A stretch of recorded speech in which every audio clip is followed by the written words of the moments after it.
नमस्ते गुरुजी। नमस्ते नमस्ते हाँ, नमस्ते। मैंने एक बार मैंने आपको कॉल किया था। हाँ हाँ हाँ, आ, कम से कम लास्ट मई से मैं आपकी वीडियो सुन रही हूँ। बहुत अच्छे और बहुत अच्छे।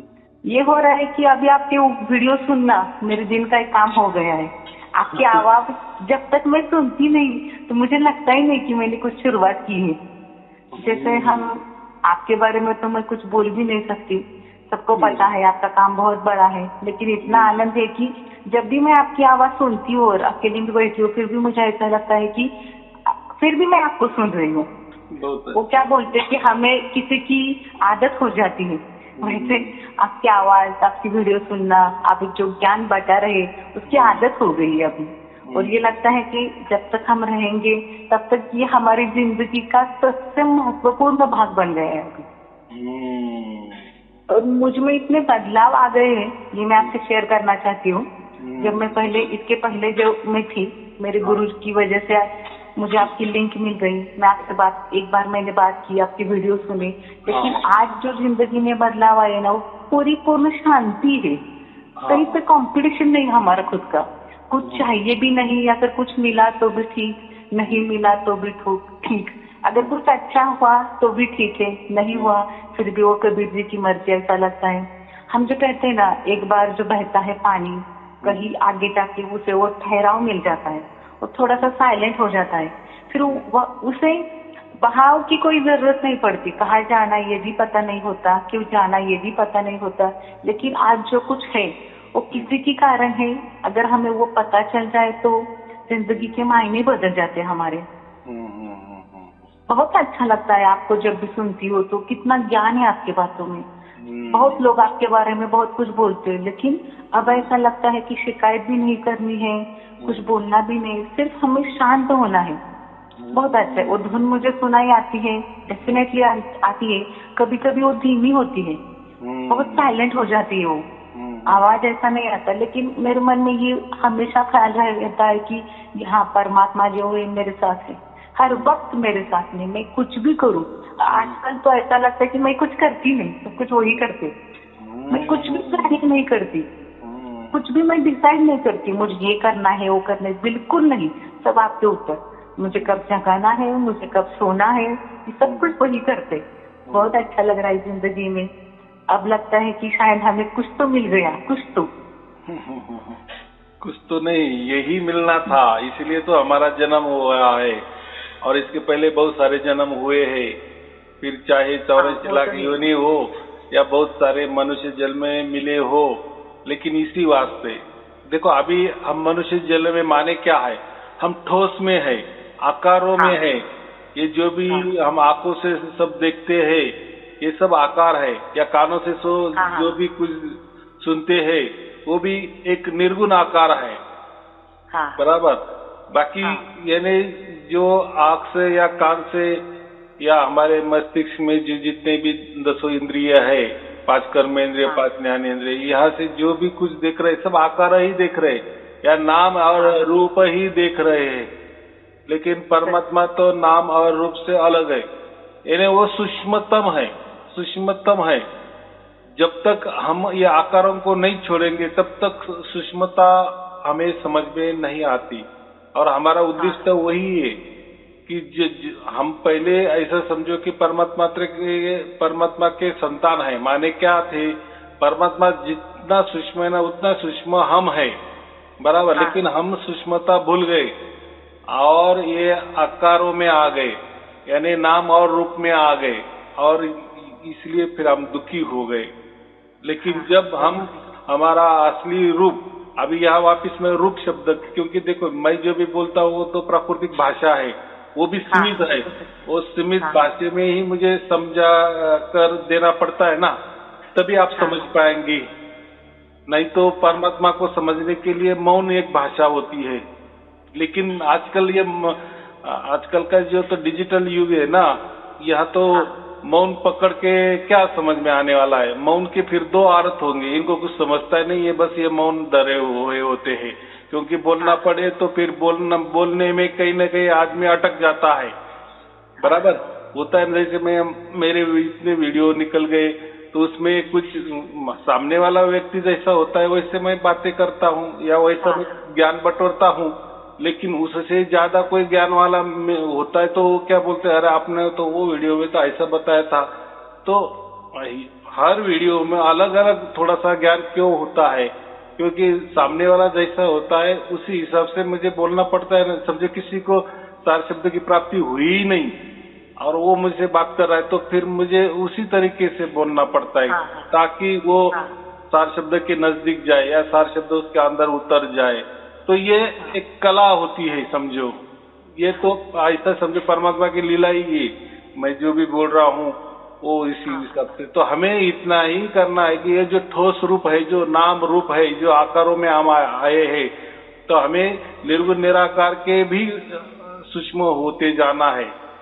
यानी वो हम सूक्ष्म बोले तो सूक्ष्म भी शब्द नहीं चाहिए, क्योंकि वो भी एक कोई तो भी आकारों का एंड हुआ ना। सूक्ष्म बोले तो क्या हुआ, बड़े आकार से एकदम सूक्ष्म आकार, लेकिन है तो आकार ही ना। लेकिन परमात्मा तो ये नाम रूप और आकार से तो परे है, फिर वो स्थिति में हमें जाना है। तो ऐसे समझो कि लाखों जन्म कोटि जन्म हमें ये नाम रूप आकारों की हैबिट हो गई है ना, तो इसमें यानी इसके विपरीत विचार करना हमें डर सा लगता है। ऐसा कैसा होगा, क्योंकि आदत पर गिर गई ना नाम रूप और आकारों की। हाँ, तो जैसे जो भी जितना सूक्ष्म होता है ना उतना वो सर्वव्यापी होता है। जैसे मैं बोलता हूँ ना कि परमात्मा सर्वव्यापी है, सबसे बड़ा है, सर्वज्ञानी है। माने ये जो हमारा ज्ञान है ना, इसके अलग ज्ञान यानी सर्वज्ञानी, यानी सभी ज्ञान आ गया फिर उसमें, बराबर।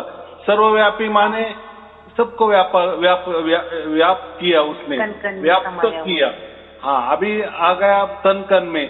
फिर लोग बोलेंगे अगर आप बोल रहे कि कन कन में है, तो फिर हम तो मिट्टी में चलते हैं चप्पल पहन के, तो फिर अगर कन कन में परमात्मा है तो फिर परमात्मा के ऊपर पाँव देकर हम चल रहे हैं, फिर चप्पल में भी परमात्मा होगा। फिर हर इसमें कन कन बोले तो कन कन तो सब व्याप्त है ना। फिर हमारे अंदर बाहर भी कन कन है। कन कन का मतलब होता है व्याप्त। जैसे देखो अभी रात के समय में हम हमारे रूम में दिया जलाते हैं, बल्ब जलाते हैं, लाइट लगाते हैं, तो वो प्रकाश क्या होता है, पूरे जो हमारा रूम है उसको व्याप्त करता है वो, बराबर। फिर उससे हर वस्तु हमको नजर आती है, हर वस्तु नजर आती है। फिर छोटी की न वस्तु हो तो वो लाइट के वजह से हमें दिखती है ये आंखों से, बराबर।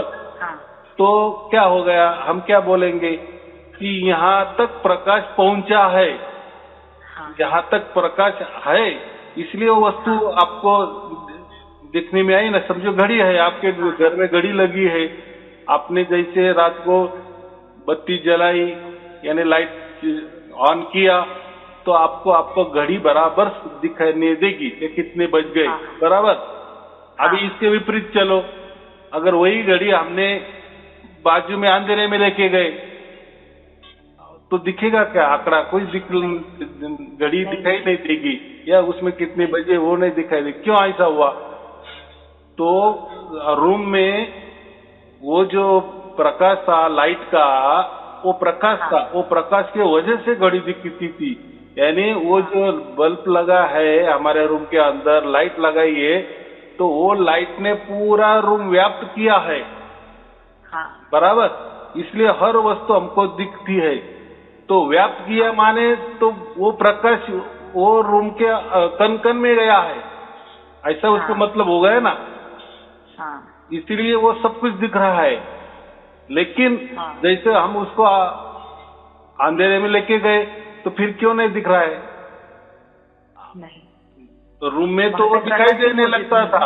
इसीलिए हम क्या बोलते हैं कि परमात्मा कन कन में है, यानी उसके रेंज में है, उसके प्रकाश के अंदर है, लेकिन प्रकाश के उसके अंदर नहीं घुसा, जितना चाहे उतना। जैसा आपके रूम में जो घड़ी है, घड़ी के अंदर ऊपर जो प्रकाश गिर गया, इसलिए वो प्रकाश में हमें घड़ी ये सब कांटे भी दिख रहे हैं, कितने बजे वो भी टाइम भी दिख रहा है। उसका मतलब वो प्रकाश है उसके अंदर नहीं गया है, सिर्फ प्रकाश ने उसको व्याप्त किया है। व्याप्त किया है। अगर वो व्याप्त नहीं किया होता फिर अंधेरे में भी वो घड़ी चमकनी चाहिए ना। फिर अंधेरे में क्यों नहीं? लेकिन नहीं, रूम में उसने पूरे प्रकाश ने सब जो भी वस्तु है उसको व्याप्त किया है। वैसा ही परमात्मा ने सबको व्याप्त किया है। तो उसका मतलब हर कण कण में, माने हर कण कण में परमात्मा नहीं होता, सिर्फ उसकी रेंज आई है, रेंज वहां तक जाती है। बराबर। जैसा सूरज हमारे आंगन में आ जाता है तो सूरज हमारे आंगन में नहीं आया, उसके किरणें आई है। लेकिन कहते क्या है हम, जैसा सूरज निकलता हम क्या बोलते, पूरी पृथ्वी पर अभी सूरज ने व्याप्त किया। सूर्य के अंदर सब आ गया, यानी प्रकाश ही प्रकाश आ गया ना। लेकिन सबके अंदर वो सूरज नहीं उतरा नहीं। तो वो बोलने की भाषा होती है। तो इसीलिए तो परमात्मा सर्वव्यापी है, माने कण कण में है, उसका मतलब हर कण कण में वो है ऐसा नहीं, उसने व्याप्त किया है। जैसा रूम में प्रकाश पूरे वस्तु को व्याप्त किए है, इसलिए वो व्याप्त है, इसलिए तो दिख रहे हैं ना, प्रकाश के वजह से तो वस्तु दिख रही है ना। लेकिन वो जो लाइट है जहाँ से वो प्रकाश निकला है, किरणें फैली है, वो तो उसके अंदर तो नहीं घुसी ना। अगर उसके अंदर में भी घुसी होती तो फिर अंधेरे में भी वो वस्तु चमकनी चाहिए, ऐसा नहीं होता। चमक जाता वो। फिर खुद भी चमक नहीं, उसके रेंज में है इसलिए। तो ऐसे हम सब परमात्मा के रेंज में है, परमात्मा के प्रकाश में है हम, लेकिन वो सबके अंदर नहीं है। ये थोड़ा सा देखो, अभी मैं मेरे प्राकृतिक भाषा में समझने की कोशिश कर रहा हूँ, उतना आप समझ लो। तो क्या होता है, लोग देखो, एक बुद्धि होती है, थोड़ी ऊंची बुद्धि को हम क्या कहते हैं, मेधा बुद्धि है। उसके आगे प्रज्ञा बुद्धि, उसको बुद्धि नहीं कहना, लेकिन प्रज्ञा होती है। और प्रज्ञा के आगे होते हैं रितंबरा।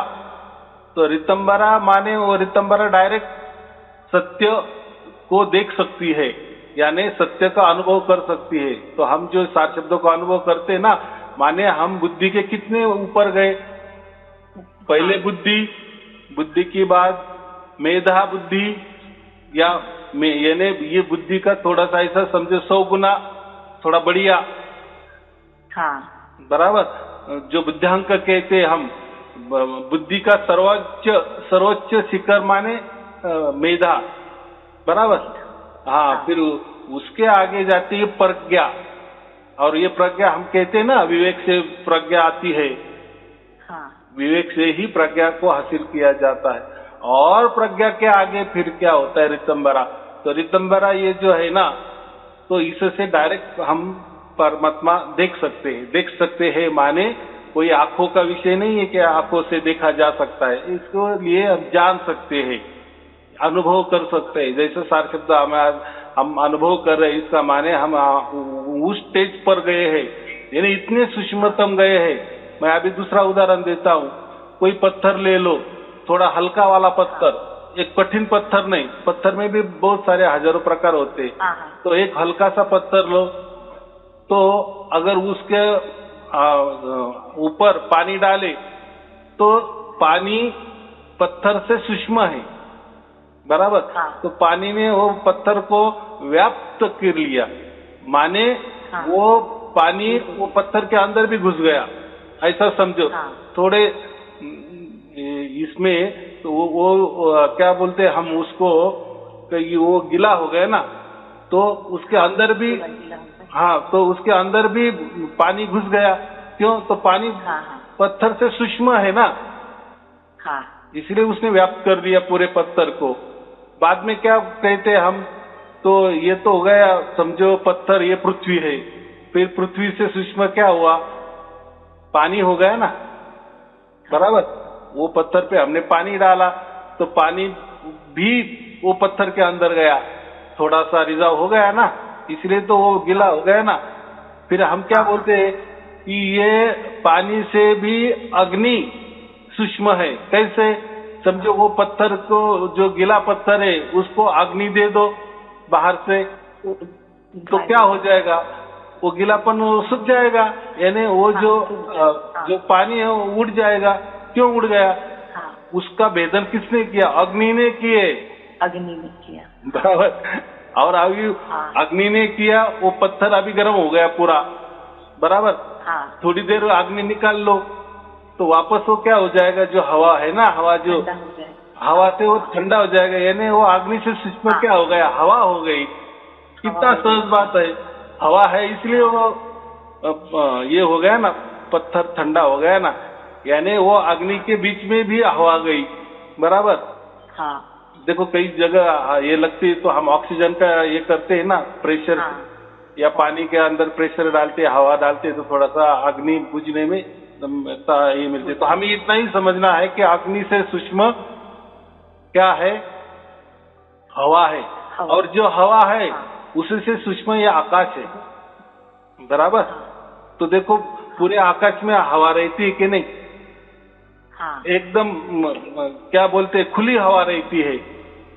तो उसके ऊपर किसने उसको व्याप्त किया? हवा को भी कब्जे में ले लिया, आकाश ने कब्जे में ले लिया ना।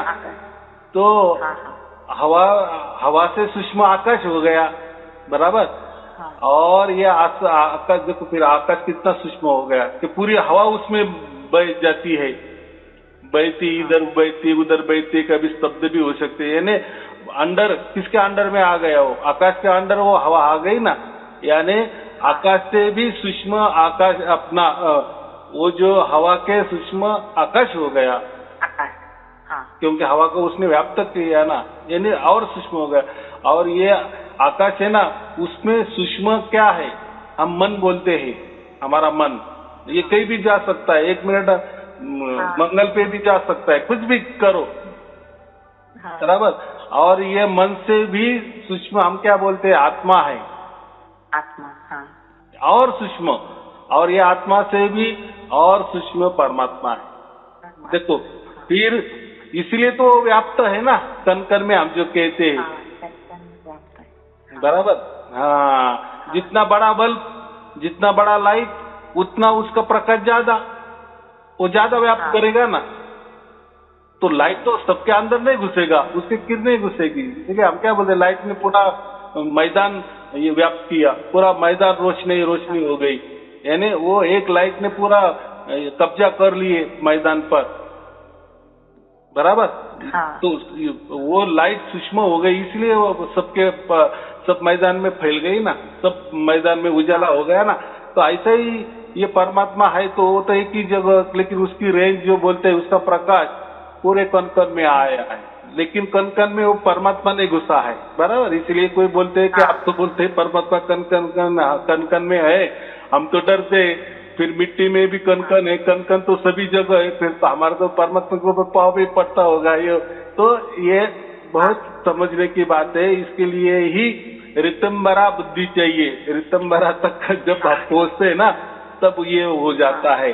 तो यहाँ स्टेज तक हम पहुंचते हैं, तभी हमें परमात्मा का लगता है, यानी परमात्मा का सिग्नल हम पकड़ सकते हैं, बराबर।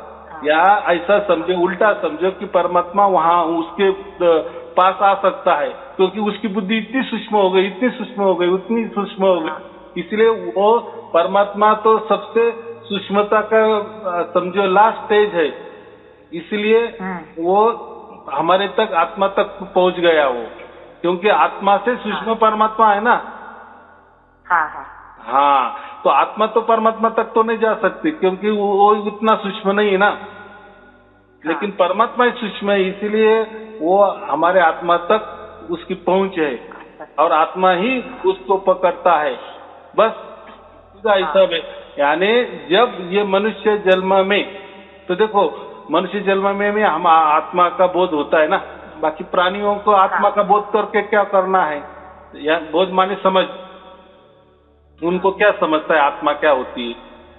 उनके भी अंदर आत्मा होती है, लेकिन उसका पावर जो कहते हैं हम छोटा होता है। जैसे वनस्पति में भी आत्मा है, लेकिन उसका पावर ये जैसे पत्थर होता है, पत्थर में भी आत्मा होता है, लेकिन वो ना के बराबर आत्मा होती है, बराबर। तो ऐसा वो स्टेज है, जैसे वृक्ष में भी आत्मा होती है, लेकिन वो उसे थोड़ा सूक्ष्म, यानी थोड़ा ज्यादा सूक्ष्म है। जो यानी मैं पत्थर जैसा आत्मा है तो समझो वो 25% है, तो वृक्ष में 50% आत्मा है समझो। फिर ये जो प्राणी मात्रा है ना, उसमें 75% आत्मा है समझो, पावर। और जो मनुष्य है ना, ओनली मनुष्य, उसमें 100% आत्मा है, ऐसा समझो। पावर की बात कर रहा हूँ। तो सिर्फ और सिर्फ मनुष्य जन्म में ही हम परमात्मा को प्राप्त कर सकते हैं, ये जो कहा है ना। तो हम मनुष्य है, हमारे में फुल आत्मा है, फुल रेंज है, इसलिए हम परमात्मा को पकड़ सकते हैं, ऐसा नहीं होता। यानी वो उस लायक हो सकते हैं हम कि परमात्मा की जो सूक्ष्म जो ध्वनि है, सूक्ष्म से सूक्ष्म ध्वनि है या लहरें है या वो जो प्रकाश है, तो ये मानव में जो आत्मा है ना, वही पकड़ सकती है, दूसरी नहीं पकड़ सकती। आए समझ में? या कोई वृक्ष परमात्मा का रेंज नहीं पकड़ सकता, कोई पत्थर परमात्मा के रेंज नहीं पकड़ सकता, ये पशु पक्षी जो है वो परमात्मा की रेंज नहीं पकड़ सकते।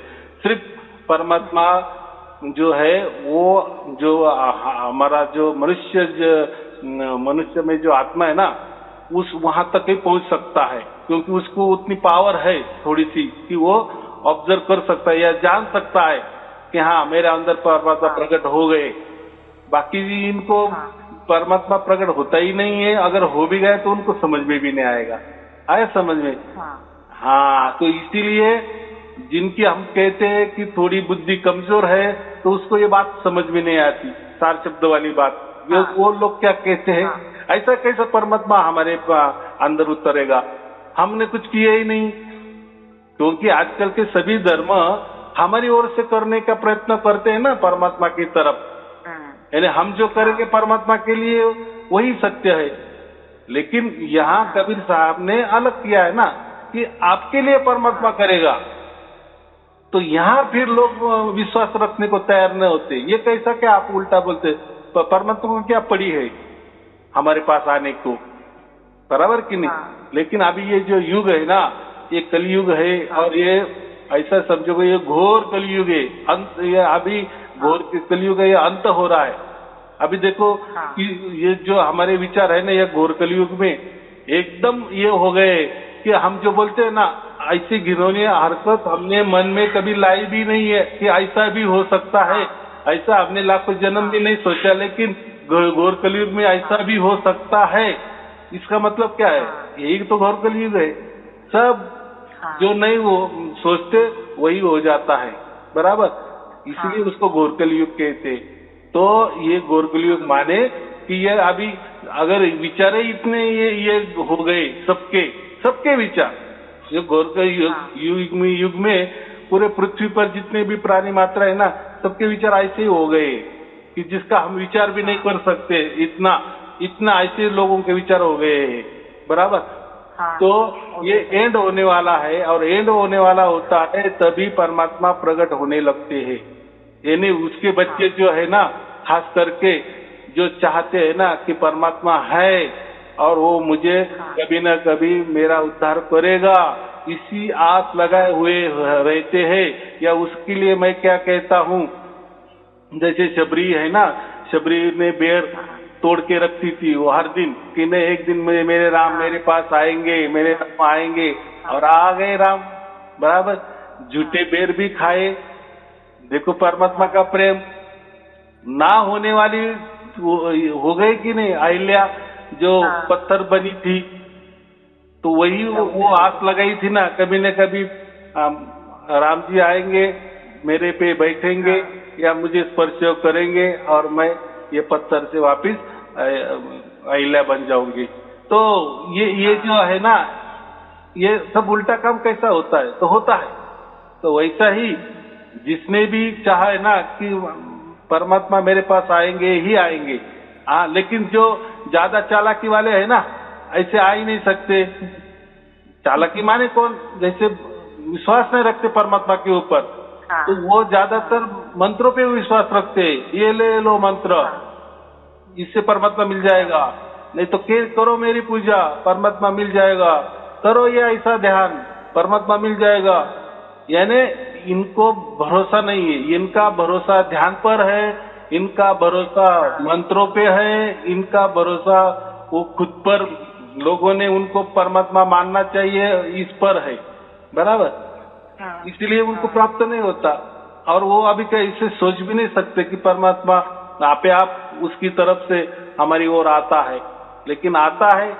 अभी ये बिस्म में उसका राज खुल गए और परमात्मा आ रहे हैं, सबके अंदर उतर रहे हैं। यानी परमात्मा जब हमारे अंदर उतरते हैं तो ऐसा समझना कि हम इतने सूक्ष्म हो गए, इतने सूक्ष्म हो गए, यानी हमारी आत्मा जो सूक्ष्म है उसने बराबर परमात्मा का सिग्नल पकड़ लिए, बराबर पकड़ लिए, माने खींच ही लाया, ऐसा समझो, जो भी कहना है। यानी मिलाप हो ही गया आत्मा और परमात्मा का, जीते जी हो गया। ये कोई सामान्य बात नहीं है। अभी सबको सार शब्द मिलने लगा, सबके अंदर परमात्मा प्रकट होने लगे, तो उसको वैल्यू नहीं हम समझ सकते, लेकिन कौन वैल्यू उसका समझना, जिसने 5-50 गुरु किए, बराबर 5-50 बरस बहुत सारी माहिती ली परमात्मा के बारे में, ज्ञान गोष्ठी की, ज्ञान ही लेते रहे, माहिती के माहिती, मालूमात के मालूमात, जानकारी पे जानकारी, सब पठन किए, बराबर, लेकिन नहीं मिला, नहीं मिला, नहीं मिला। फिर उनको ये समझ में आता है, जब ये ऐसा कुछ हो जाता है, आप परमात्मा उनके अंदर उतर जाता है, तो उनको वैल्यू समझती है। क्यों? तो उन्होंने 5-50 बरस जो किए परमात्मा के लिए, वो जो आस थी वो उनकी पूरी हो गई, इसलिए उनको सार शब्द की वैल्यू। लेकिन किसी ने कभी परमात्मा मुझे पाना ही चाहिए, या मिलना ही चाहिए, या मंत्रों में ही मिलेगा, या गुरु भक्ति में ही मिलेगा, या ध्यान में ही मिलेगा, इसमें जो आस लगाए तो उनको नहीं मिलता, बराबर। और इनको विश्वास भी नहीं होता कि ऐसा कोई परमात्मा आएगा सहज में। इसलिए कबीर साहब ने क्या बोला कि ये सहज योग है। सहज का मतलब क्या होता है? एक प्रकृति में भी सहज शब्द का उपयोग किया जाता है कि जो सहज में मिल जाता है, जैसा पानी ये सहज में मिल जाता है, हम श्वासोश्वास लेते हैं, ये हवा है, ये सहज में मिलती है। लेकिन परमात्मा का सहज माने उसकी ओर से वो सहज में प्राप्त होता है। क्योंकि हम हमारी ओर से जो प्राप्त करने जाते हैं ना, उसको समाधि बोलते हैं। समाधि की स्टेज जो होती है ना, वो एकदम लास्ट स्टेज होती है, बराबर। और उसके लिए ना जाने कितने बरस जाते हैं, कितने क्या क्या करना, पापड़ बेलने पड़ते हैं, उतना वैसा रहना पड़ता है, पूरा वैरागी होना पड़ता है, ना जाने बहुत सारे, और नहीं भी होता बहुत। इसमें ऐसा समझे 99.99% समाधि में भी जो लोग गए उनको परमात्मा नहीं मिलता, बराबर। लेकिन ये तो क्या हो गया, ये तो सहज समाधि। अभी ये सहज क्यों, इतनी कठिन समाधि, और यहाँ कबीर साहब बोले कि सहज समाधि, उसका माने, सहज का माने कि परमात्मा उसकी ओर से आता, फिर हो गए ना सहज। आपके बैंक में उतना पैसा नहीं है, बराबर, आपका कैसा जीवन चलाती हो आपको मालूम, लेकिन आपकी लॉटरी लग गई, 1 रुपए की डायरेक्ट 1 करोड़ की लॉटरी लग गई, तो क्या हो गया, वो सहज में आपको आ गए ना, आपके नसीब से लग गए सब जो, तो वो क्या हुआ, सहज में आ गया। उसके लिए आपने कुछ किया नहीं था, सिर्फ 1 रुपए का एक टिकट खरीदेगा, ये उदाहरण के लिए कहता। तो ऐसा ही आपने हमारा भाग्य परमात्मा की आस में लगा दिए, न्यौछावर कर दिए कि नहीं तू आएगा, कभी न कभी आएगा, और फिर परमात्मा बराबर हमारे अंदर उतर जाते हैं, बराबर। तो जिसने आस लगाई उसको ही परमात्मा मिलता है, ये कहने का मतलब। उसको ही मैं कहकर, जिसका भाग्य होता है उसको परमात्मा मिलना ही मिलना है। कोई चालाकी से परमात्मा नहीं मिलता, कोई ज्ञान गोष्ठी से परमात्मा नहीं मिलता। फिर कितनी ज्ञान गोष्ठी कर ले, पूरे वेद पठन कर ले, पूरे जो भी धर्म का अभ्यास भी कर ले, जो भी तौर तरीके है, ध्यान साधना है, वो कितने भी तुमने चालाकी की ना, परमात्मा को सब समझता है, नहीं उसको प्राप्त होता। क्योंकि वो भरोसा रखता है, वेदों पर भरोसा रखता है, उपनिषदों पर भरोसा रखता है, मंत्रों पर भरोसा रखता है, किसी गुरु पर जो नाशवान है उस पर भरोसा रखता है, कोई ध्यान जो मन का खेला है उस पर भरोसा रखता है। तो कैसा परमात्मा उसको प्राप्त होगा? कितना सीधा बात है, सीधा गणित है। हाँ हाँ हाँ, तो इसके लिए कुछ करना नहीं पड़ता। मैं हर वीडियो में क्या कहता हूँ, कुछ करो मत। सिर्फ हाँ, आप नहीं सर। वीडियो सुनते जाओ। देखो, ये मेरे वीडियो में मैं किसी धर्म का बातें नहीं करता, किसी पंथ की बातें नहीं करता, किसी गुरु गद्दी की बातें नहीं करता, क्योंकि इससे परे परमात्मा है। तो क्यों भी मैं आपको धर्मों में लेके जाऊं और उसके उदाहरण देते जाऊं, या कोई साखिया में लेके जाऊं? यहाँ लिखा है परमात्मा के बारे में, तो सब धर्म बराबर लिखे हैं, धर्म ग्रंथ बराबर लिख रहे हैं और लिखा हुआ है। लेकिन नतीजा क्या, प्रैक्टिकल में मिला क्या? ऐसा मैं बोला, प्रैक्टिकल में क्या मिला आपको? ज्ञान मिल गया आपको, यानी बहुत सारा ज्ञान, बहुत सारा बारीक बारीक ज्ञान, जो तर्क पे तर्क देंगे। या मेरे सामने कोई आएगा ना, तो मुझे तो 1 मिनट में हरा देगा वो, क्योंकि वो उसका उतना ज्ञान है ना, लेकिन उसके पास परमात्मा नहीं है ना। तो इसीलिए मैं बोलता हूँ, तर्क में परमात्मा नहीं मिलता। अभी ये जो लोगों को मिल रहा है ना, जो उसको सरेंडर हो जाते हैं, पूरी तरह से शरणागत हो जाते हैं, समर्पित हो जाते हैं, और वो परमात्मा को सब समझता है ना, ये बात है। यहाँ चालाकी नहीं करनी, या कोई डुप्लीकेट पना नहीं करना, तो परमात्मा को समझता है कौन डुप्लीकेट पना कर रहा है, कौन असली पना कर रहा है। बराबर, ये बात है। ठीक है, और कोई पूछना है? सर, मुझे एक बात बतानी थी आपको। मैं महाराष्ट्र से हूँ। मुझे कुछ साखिया वैसे कुछ आता नहीं मुझे। आपकी जो हिंदी है ना, वो मराठी हिंदी मिक्स है, लेकिन वो इतनी स्वीट है ना सर। आप मराठी में कुछ शब्द यूज करते हो, कुछ हिंदी में, लेकिन वो इतने प्यारे है सर। एक माँ अपने बच्चों को कैसे सहला के बताती है ना, अरे नहीं ये ऐसा है वैसा है। जब भी मैं आपकी वीडियो सुनती हूँ ना, तो कोई दूसरा होता है जो आपसे बात करता है, लेकिन मैं सुनने वाली होती हूँ। लेकिन मुझे लगता है कि आप मुझे बता रहे, नहीं बाबा ये ऐसा है, तुम ऐसा करो, तुम वैसा करो। और आप ये जो बात हमेशा कहते हैं ना, इस पृथ्वी पे रहना मीन्स दुखालय है, ये हर बात पता चलता है। लेकिन अब ऐसा हो रहा है कि कुछ भी हो जाए मेरी जिंदगी में, एक शक्ति है जिसे मुझे पकड़ के रखा है, वो परमात्मा है। कुछ भी हो जाए, मेरे साथ अच्छा हो, मेरे साथ बुरा हो, एक ही ताकत ऐसी थी जो हमेशा मेरी फिक्र करती है, मेरे पास रहती है। हर मेरे सुख में, मेरे दुख में, जो भी काम मैं करूँ, खाऊं पीऊं, उठूं बैठूं, हर उसमें जो मेरे साथ है वो भगवान है। और आप जो कहते हैं ना, समर्पण बहुत इम्पोर्टेंट है यहाँ पे। जब आप सबमिट हो जाते हो, समर्पित हो जाते हो, तो ना भगवान आपको छोड़ेगा ही नहीं, आपको पकड़ के रखेगा। और आपकी जो वाणी है ना, इतनी मधुर है। ऐसा आप भी इतने देर तक आप बोल रहे थे, मेरे आंखों से पानी आ रहा था। ऐसा लग रहा था कि खुद कबीर जी मुझे बता रहे, नहीं ऐसा करना है तुझे, ये करना, ये मेरे लिए नहीं है, पूरे विश्व में जितने सारे लोग हैं उनके लिए है। ये बहुत बड़ा काम है सर आपका, और मुझे बहुत अच्छा लगता है कि मैं आपसे जुड़ गई हूँ। इतनी ये अनुभव इतना प्यारा है ना सर, मेरे पास शब्द ही नहीं, मैं कैसे बताऊँ। लेकिन जितने भी लोग आपसे जुड़े हैं, आगे जुड़ जाएंगे, वो बहुत भाग्यशाली होंगे। आपसे मेरी कोई शिकायत भी नहीं, लेकिन मुझे लगता है कि जो कुछ मैंने फील किया है वो हर कोई फील करेगा, जब जब उसका टाइम आ जाएगा वैसे वैसे करेगा। बराबर, भाग्य से होता है ये काम, है भाग्य से होता है। मई से मैं सारे वीडियो आपके देख रही हूँ। सुबह जब मैं कॉलेज में प्रोफेसर हूँ, जब मैं कुकिंग का काम सुबह करती हूँ, उस वक्त मैं आपकी वीडियो सुनती हूँ। जैसे जैसे मुझे टाइम मिलता है, वो पिछले वाले वीडियो भी मैंने स्टार्ट किए। बहुत सारे लोगों ने इतनी अच्छी अच्छी बातें की है, आप इतने प्यार से उनको बताते हो ना। और कैसा भी क्वेश्चन हो, उस वक्त आप वो हम क्या कहते हैं, इंस्टेंट उसी वक्त आप उसका आंसर देते हो। उसका मतलब आप जब जो ज्ञान है, भगवान ने आपको जो चूज किया है ना, हैट्स ऑफ, उसके लिए बहुत सारे। हमारी शुभकामनाओं की कोई जरूरत नहीं, लेकिन हमें आपकी शुभकामना चाहिए। और बहुत सारा काम है सर आपका, और इसके बारे में मैं बोलना चाहूंगी तो मेरे शब्द भी बहुत सारे आपको रहे, लेकिन मेरी भावनाएं बहुत सारी उससे जुड़ी हुई है। शायद मुझे कुछ बोलना आएगा, मैं महाराष्ट्र से हूँ, मेरी भी मराठी है, अपन बोलते हैं, हिंदी मुझे आता नहीं है, कराड़ से हूँ मैं। और मैंने आपको हाल ही में एक मैसेज किया था कि हम आपसे मिलना चाहते हैं। आपने मुझे रिप्लाई दिया है कि आप जनवरी में आ जाओ, जब आप कहेंगे तब हम एक बार आपसे मिलने जरूर आएंगे। अभी तो मैंने कुछ, आपका बहुत काम है, मैंने कुछ काम नहीं मैंने शुरू किया कि किसी को बताना वगैरह।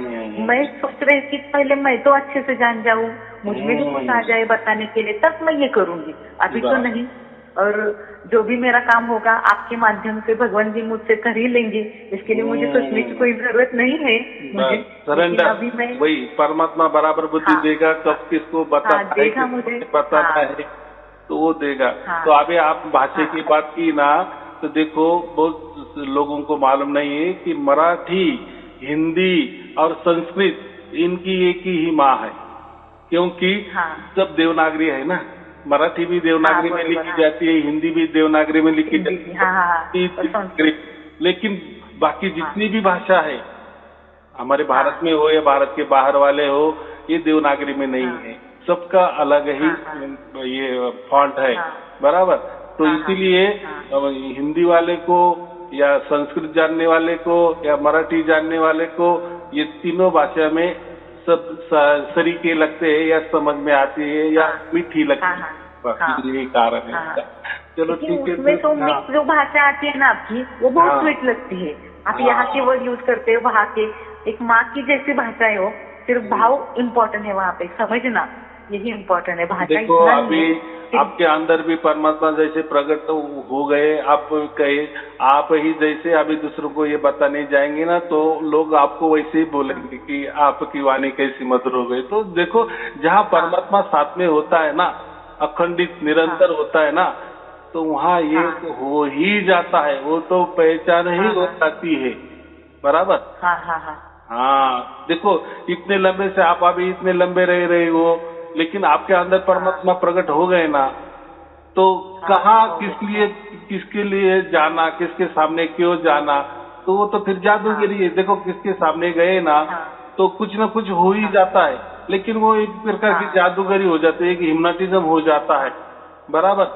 हाँ, वो हाँ, ये नहीं है। परमात्मा तो देखो, मैं तो पहले कहा ना कि नाम रूप से आकार निराकार से भी अलग है परमात्मा, एकदम हाँ, सूक्ष्मतम हाँ, सूक्ष्म है।